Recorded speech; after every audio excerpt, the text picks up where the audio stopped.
"What are you doing here?" I finally thought to ask. "And where's your partner?" Tag jerked a thumb over his shoulder, and I turned to see Olerud, off the bike, notebook in hand, surrounded by half a dozen market folks. "You know we work first watch." I faced my ex squarely. But why the police for an old man's heart attack?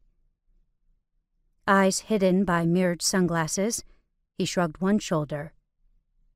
"Control the crowd, preserve the scene, do whatever these guys need." He cocked his helmeted head toward the EMTs. One knelt by the body, repacking a box of equipment, while the others unloaded a gurney. I glanced at the group gathered around Olerud. Misty, the baker, talked with her hands, but I couldn't read her lips or fingers. Yvonne looked gray and weary, as always. Talk was, she'd had a hard life. Health problems and a divorce from her mechanic husband before I knew her.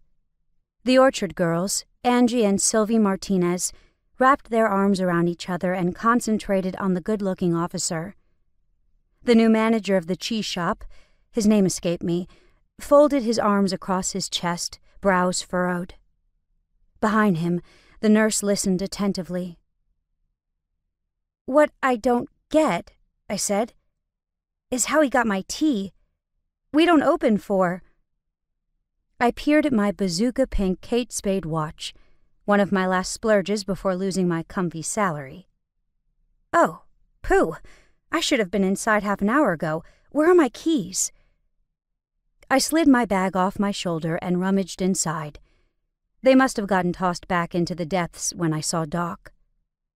I glanced reflexively at his body, still stretched out on my sidewalk, the EMT standing guard. What were they waiting for? There they are. My key ring, silver-plated with "Off We Go" engraved on the fob, a birthday gift from my law firm boss, made ironic when we all got fired a few weeks later, lay on the ground next to the body. I took a step forward.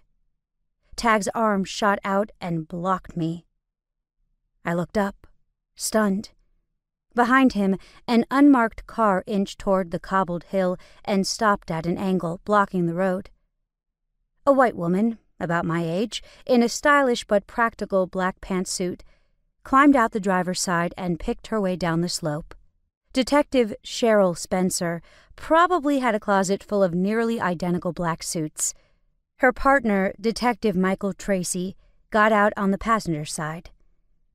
The light sweat I'd worked up on my jaunt up the market steps froze on my skin. In my years of marriage to a Seattle police officer, I'd met hundreds of officers and detectives.